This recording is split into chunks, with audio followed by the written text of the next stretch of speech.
हरे कृष्णा, हर हर महादेव। इस वीडियो में हम जानेंगे ओमकारेश्वर ज्योतिर्लिंग के बारे में। और पहले की जो 3 ज्योतिर्लिंग की कथा है मैं ऑलरेडी चैनल पे अपलोड कर दी हूँ। और अगर आप हमारे चैनल पे न्यू हैं तो सबसे पहले हमारे चैनल को सब्सक्राइब कर लीजिए, ताकि जो भी न्यू वीडियोस मैं अपलोड करूँ वो सबसे पहले आप तक पहुँचे। तो चलिए हम जानते हैं ओमकारेश्वर ज्योतिर्लिंग के बारे में। ओमकारेश्वर ज्योतिर्लिंग भगवान शिव जी के 12 ज्योतिर्लिंगों में से चौथा ज्योतिर्लिंग माना गया है। यह मंदिर मध्य प्रदेश के खंडवा में नर्मदा नदी के बीच मानधता पर्वत व शिवपुरी नामक द्वीप पे स्थित है। यहाँ पर मानधता नामक राजा ने शिव की घोर तपस्या करके प्रसन्न किया था और जन कल्याण हेतु यहाँ पर ज्योतिर्लिंग के रूप में विराजित होने का आग्रह किया था। इन्हीं के नाम पर इनका नाम मानधता पर्वत रखा गया। ओमकारेश्वर ज्योतिर्लिंग 2 रूपों में विभक्त है, मतलब बटा हुआ है, जिसमें ओमकारेश्वर और ममलेश्वर शामिल है। शिव पुराण में ओमकारेश्वर ज्योतिर्लिंग को परमेश्वर लिंग भी कहा जाता है। यहाँ भगवान शिव के ज्योतिर्लिंग की स्वरूप में पूजा होती है और भगवान शिव जी के विधान से पूजा करने से शिव जी प्रसन्न होते हैं और जीवन के सभी कष्ट दूर कर देते हैं। यहाँ पर नर्मदा नदी ओम के आकार में बहती है। पुराणों में इस तीर्थ स्थल को विशेष महत्व बताया गया है। यहाँ तीर्थयात्री सभी तीर्थों का जल लेकर ओमकारेश्वर को अर्पित करते हैं, तभी सारे तीर्थ को पूर्ण माने जाते हैं। अब हम जानेंगे ओमकारेश्वर ज्योतिर्लिंग मंदिर का इतिहास, मतलब उसकी हिस्ट्री क्या है। इस मंदिर में शिव भक्त कुबेर ने भगवान की तपस्या करके शिवलिंग की स्थापना की थी। भगवान शिव ने कुबेर को देवताओं का धनपति बनाया था और कुबेर को स्नान करने के लिए शिव जी ने अपनी जटा से कावेरी नदी उत्पन्न करी थी।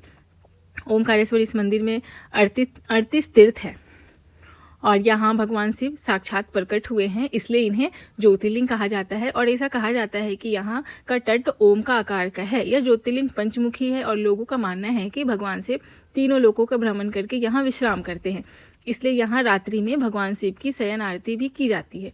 यहाँ काफ़ी दूर दूर से भक्तगण दर्शन करने के लिए भारी से भारी संख्या में आते हैं और ऐसा कहा जाता है कि यहाँ आने से भक्तों के सभी संकट दूर हो जाते हैं। यह 5 मंजिला मंदिर है, बहुत ही भव्य तरीके से बनाया गया है। यहाँ ओमकारेश्वर ज्योतिर्लिंग में 34 तीर्थ क्षेत्र है वहाँ पे, और 34 तीर्थ क्षेत्र का नाम मैं स्क्रीन पे दे रही हूँ, आप देख सकते हैं।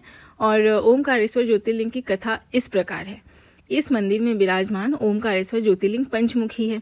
ऐसा कहा जाता है कि भगवान शिव तीनों लोकों का भ्रमण करके यहाँ विश्राम करते हैं। पर्वत पर एक बार भ्रमण करते हुए नारद जी विंध्याचल पहुंचे। पर्वतराज विंध्याचल ने नारद जी का बड़ा आदर सत्कार किया और बड़े अभिमान से साठ कहा कि मुनिवर, मैं अभी सभी प्रकार से समृद्ध हूँ। नारद जी विंध्याचल की ऐसी अभिमान भरी बातें सुनकर लंबी सांस खींचने लगे।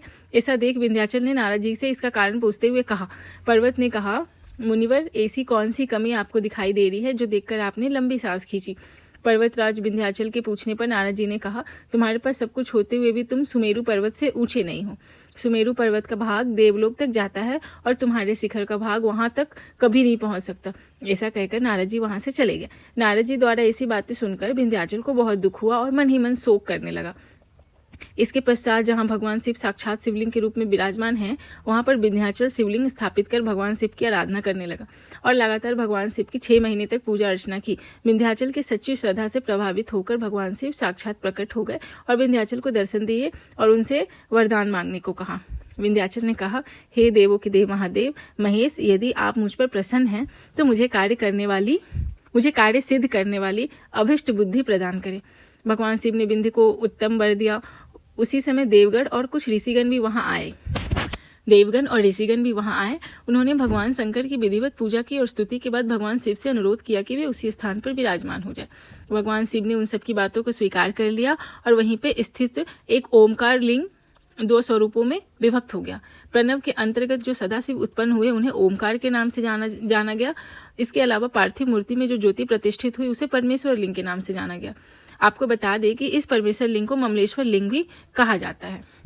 और हम इस वीडियो में जानेंगे ओमकारेश्वर ज्योतिर्लिंग मंदिर की मान्यता।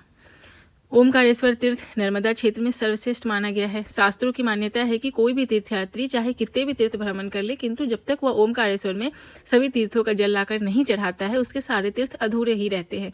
ओमकारेश्वर तीर्थ के साथ नर्मदा जी का भी बहुत विशेष महत्व है। शास्त्र की मान्यता है कि जमुना जी में 15 दिन स्नान तथा 7 दिन स्नान करके जो फल प्रदान करता है, इतना पुण्य सिर्फ नर्मदा जी के दर्शन मात्र से प्राप्त होता है। अब हम जानेंगे ओमकारेश्वर ज्योतिर्लिंग का महत्व।